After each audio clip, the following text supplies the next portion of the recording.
Please be seated. All right, so glad that you're here this morning. If you have your Bible, your Proverbs journal, let's go ahead to Proverbs 7. We'll be staying in one proverb today. Let me join everybody else who's been on stage and welcome you to Father's Day. Father's Day is one of my favorite days. In fact, I got so nervous this morning getting ready for Father's Day, I forgot my belt. The bad part of that is it's made no difference at all, okay? In between, the cards and the gifts and the breakfast in bed, I just got so nervous, I just sort of, well, the belt part is true, okay? So we're glad that you're here today. And I love what we're going to study today because as we honor fathers, we've got to recognize the unique and significant role that fathers play. There's a lot of people in the left-wing feminist movement who might say to us that fathers are really not important. They're replaceable. You don't have to have a man in your life. But every study says that fathers play a role that nobody else can play. That if there's a father's involvement, and again, like the video said earlier, it doesn't have to be the biological father. It could be a father figure in their life. When the father is involved, girls are happier and more secure. And young men have far less behavior problems. It's a special role. It's almost like what the role satellites are now playing in warfare. We put satellites up there so they can sort of watch and see what's going on. And they can anticipate an ambush or a sneak attack that before we couldn't see. And fathers, this morning, I'd like you to see yourself that you are like that satellite, especially in the lives of your sons, where you're looking for that sneak attack or that ambush that might happen. Now, this morning, we're going to be reading from a father named Solomon who's writing to his son named Rehoboam, who's trying to warn him about what could happen. Really, this chapter is about sexual temptation. Most of us who are fathers remember the awkwardness of the talk, okay? And that didn't always go so well. This is a little bit beyond the talk. But what Solomon's trying to do is to prepare his son for what's going to happen. Look at just some of the first words from verse 1 and verse 5. My son, keep my words and treasure up my commands with you, to keep you from forbidden women and from the adulteress with her smooth words. Later in the chapter, talking about this adulteress, this seductive woman, he's going to say, do not stray into her paths. And so today I want to talk to you about something that just made a lot of sense to me years ago. It was an Andy Stanley lesson. It was called The Principle of the Path. So for some of you this sounds familiar, it's because it probably is. But look at the principle of the path here. I want you to all read this out loud with me because this is so important. Let's read. Direction. Whoa, that's pitiful. Okay, celebrate your fathers by reading, okay? Direction, not intention, determines destination. Oh, I love that so much.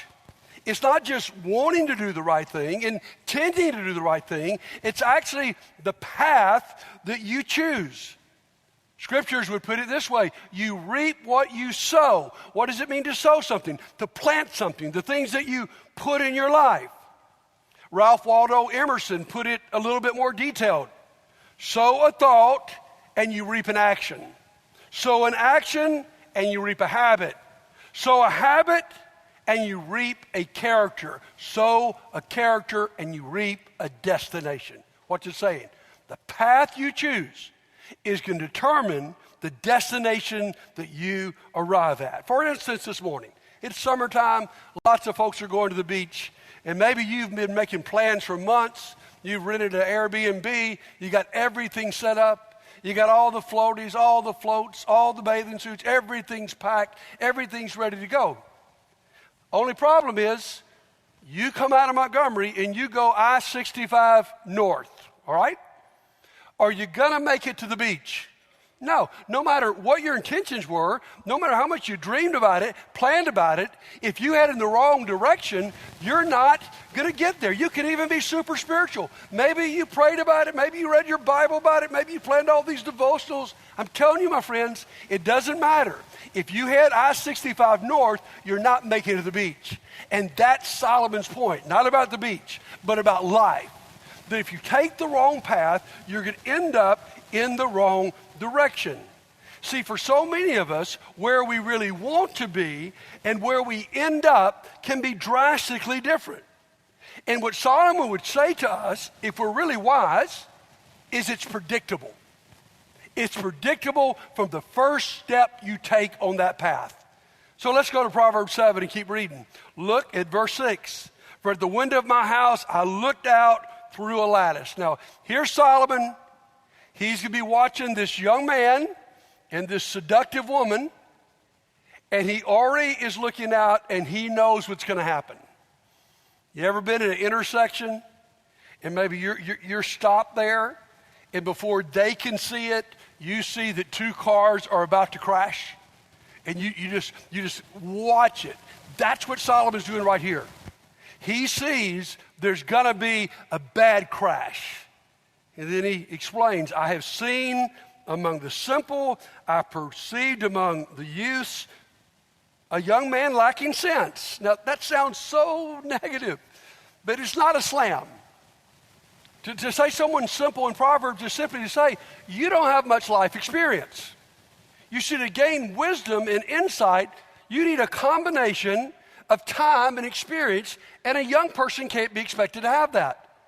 In fact, there's a book came out a few years ago called For Parents Only, and it described that the frontal lobe, where we make decisions, where we have our judgment, doesn't develop to about 23. Teenage parents, that pretty encouraging to you? Well, teenagers, listen to me.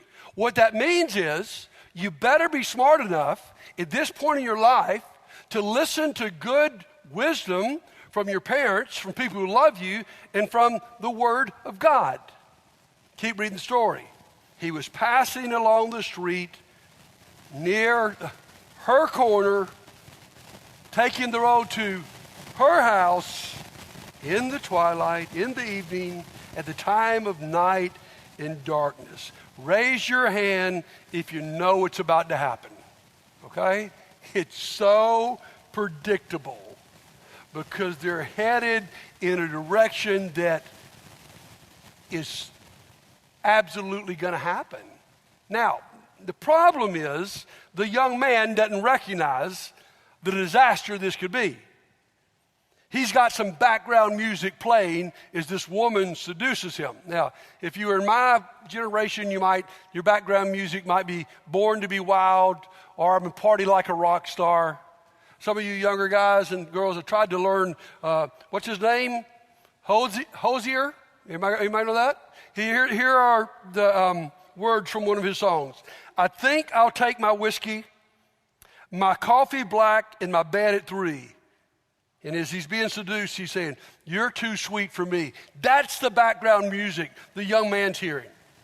Solomon, the wise man, hears different background music. If you're old enough, you remember this. He hears Jaws. Okay?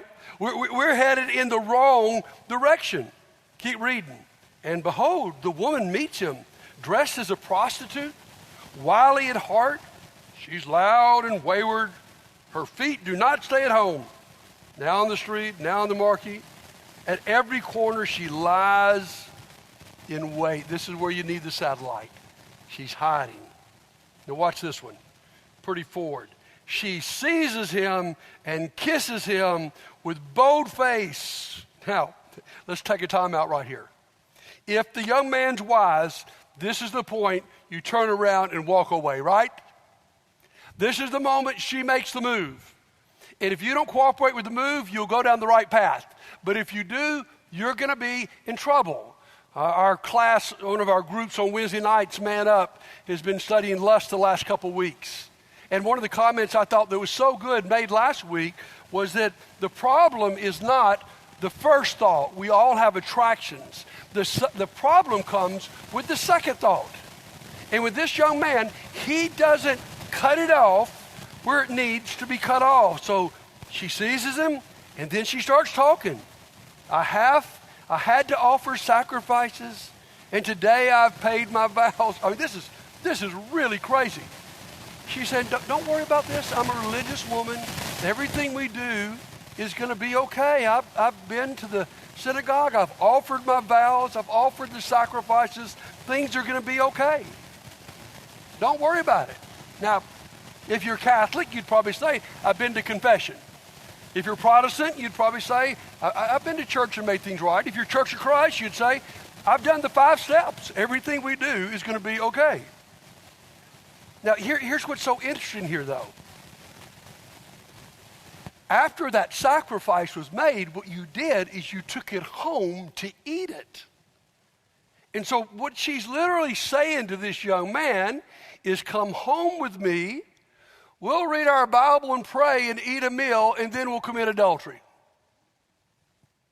Now, here's what you got to see today. There's a terrible disconnect. And that's the big issue in this passage. There's a great disconnect between what we know to believe and the way that we behave. This woman has an incredible disconnect. She has a profession of her faith, but her faith does not show up in her actions. Hey guys, please back up from here just a moment with me. This is not just about sex. It's about lots of areas of our life that we profess the right things, we sing the right things, but behind closed doors, I'm guilty of the wrong things, of the wrong path. And she keeps talking. So now I've come out to meet you, to seek you eagerly, and I have found you. She's telling a big lie. You're the only one I care to be with. Listen, man, I love, this was written 3,000 years ago. I have spread my couch with coverings, colored linens from Egyptian linen. I've perfumed my bed with myrrh, aloes, and cinnamon. I mean, by this time he's trapped.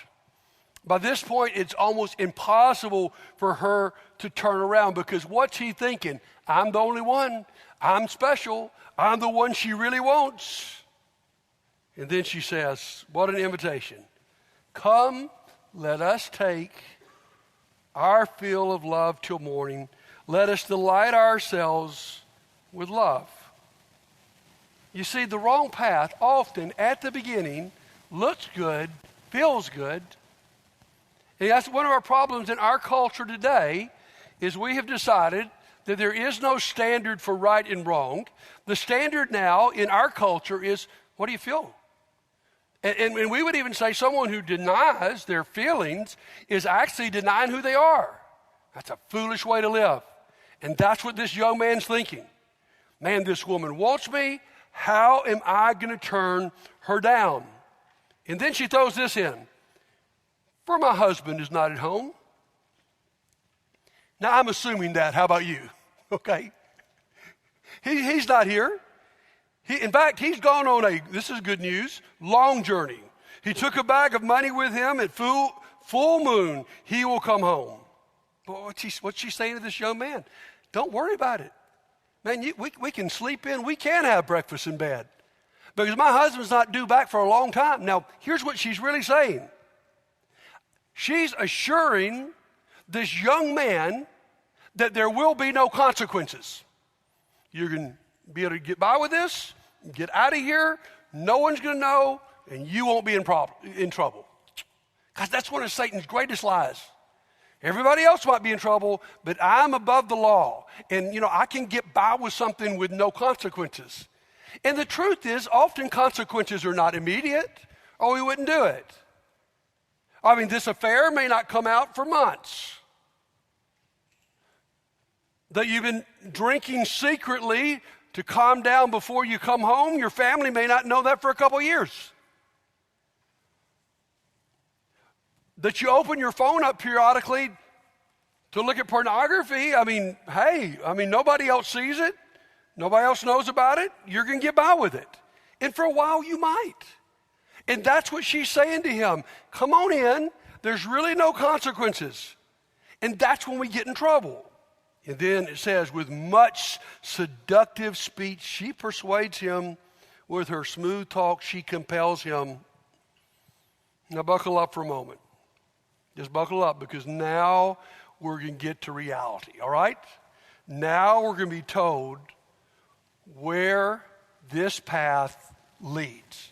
See? Because if Satan can keep you blinded from the destination, he's got you. Listen. At once, no hesitation, he follows her as an ox goes to the slaughter, as a stag is caught fast till an arrow pierces its heart, as a bird rushes into a snare. He does not know that it will cost him his life. That's the truth. And what a picture there. An ox going to a slaughter, a bird into a snare. And see, here's the problem here. The young man, in his innocence, is focused on what he is doing and what he is feeling, okay?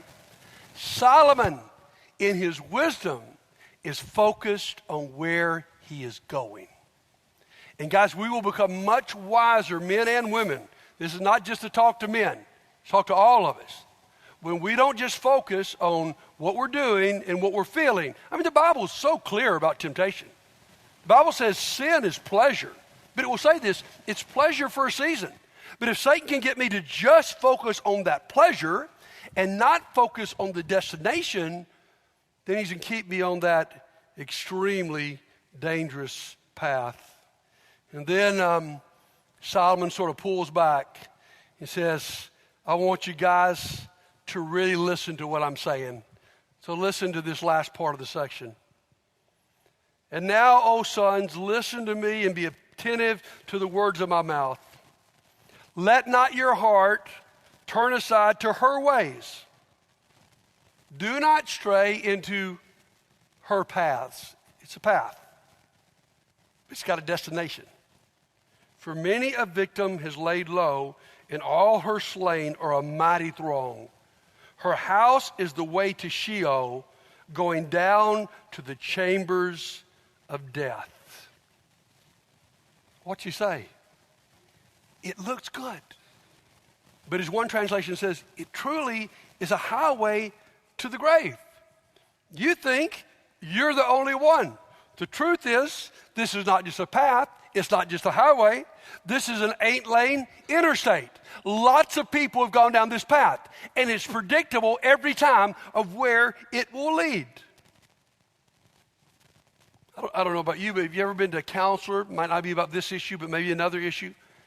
And she or he asks you to tell your story, and so you start telling your story of, what sort of has gotten you in trouble, and you start giving some of the details.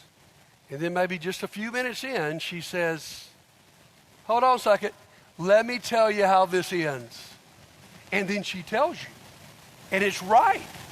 And you go, how did you know that? And she says exactly what Solomon says. This is a well-worn path. I've sat in this chair, I've heard 100 people tell the same story, and it always ends the same way. And that's what Solomon is saying. So let's talk about this as we start to close out this morning. Let's talk about this great disconnect. And I want you to see it in more areas than just sexual temptation. Now, number one, that's a big one. I mean, guys, if we can be honest here, all you got to do is look at Hollywood. All the sex scandals right now. I could name names. Look in the political arena. I could give you a list of names from both parties that are in trouble because of what they've done in the past. If I can be really frank here, look at preachers. Almost every one of us probably knows a minister, a preacher, who has sometimes blew it by sexual temptation. I mean, it's everywhere around us.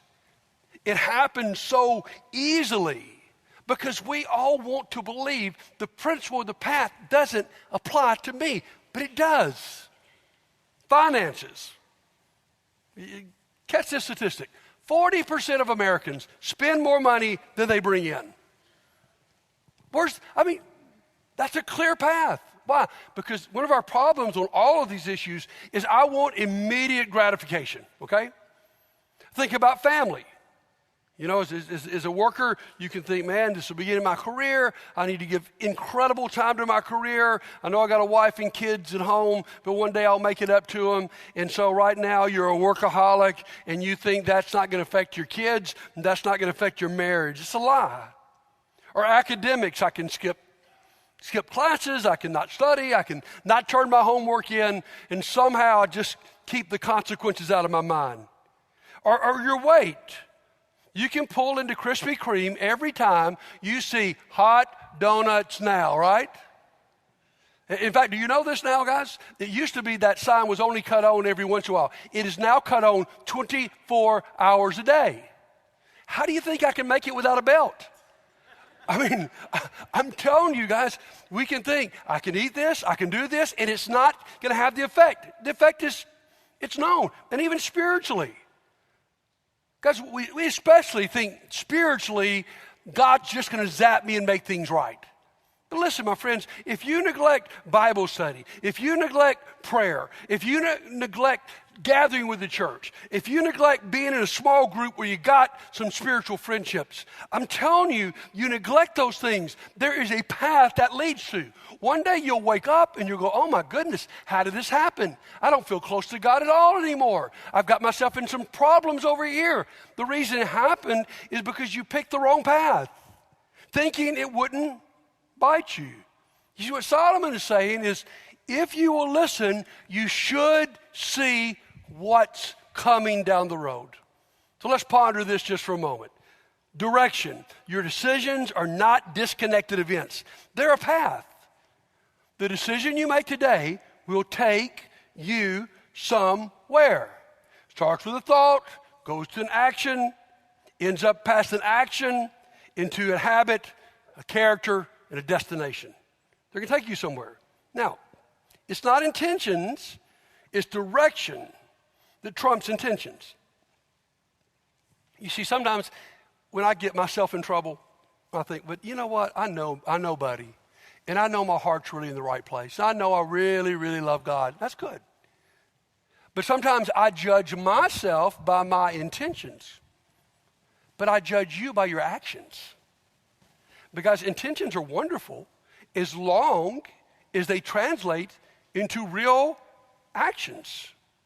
And then just a couple more things. Determined, that's a big word. The path principle can work for you or against you, okay? So far we've talked about it rather negatively, but here's the good news. Picking the right path in the right moment will also work for you. Let's say your problem is finances. And you go into a store, and normally you walk into a store or you're walking through, my goodness, what kills me is Costco, and you see something you want. Now you could change that by going, you know what? If I see something above $20 I want, I've got a 24-hour rule.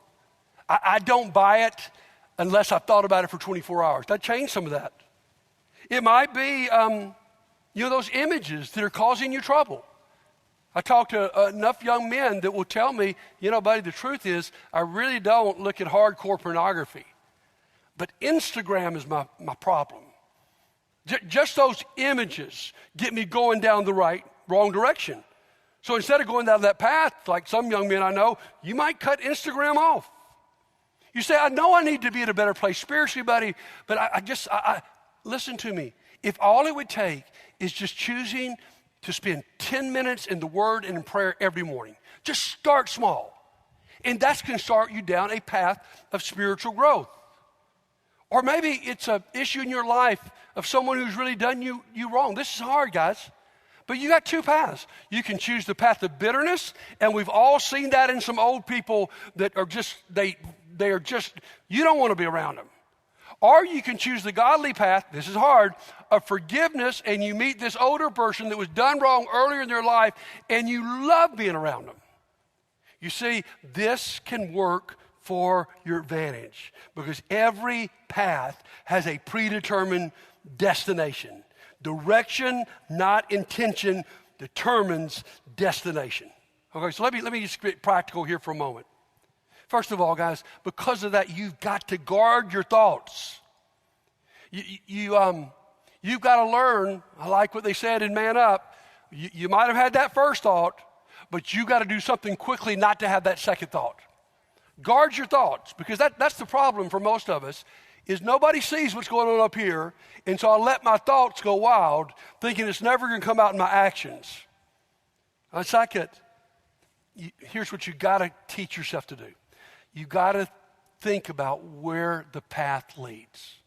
You see, here's what Satan's going to do. If he can blind you to the consequences, and we talked about that last Sunday, if he can tell you, don't think about what's going to happen there. Think about the immediate fulfillment right now. So you got to think a little bit long range if you're going to overcome this, because it's going to lead to destinations, guaranteed. And then quickly get off the dangerous path.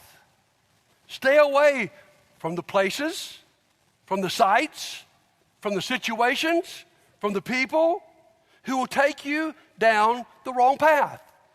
Again, those will be different for different ones of us. But draw some boundaries. Be wise. See, this is what's so hard about this. And we're going to be talking about a lot of issues the next few weeks that aren't all black and white issues. They are wisdom issues. So be wise, knowing yourself and how you're tempted. So let's close out with this question. Are the paths you're on taking you where you want to be? This young man was blind to where this was going to take him. If he had seen it, he had done differently. In fact, I've been thinking all weekend about this contrast. You've got this young man that Solomon's talking about who's blinded by this woman's seductive words and, everything she's got prepared, and just goes down the path of destruction. And then there's another example of the Bible that really is quite different. It's Joseph, who's been sold into slavery.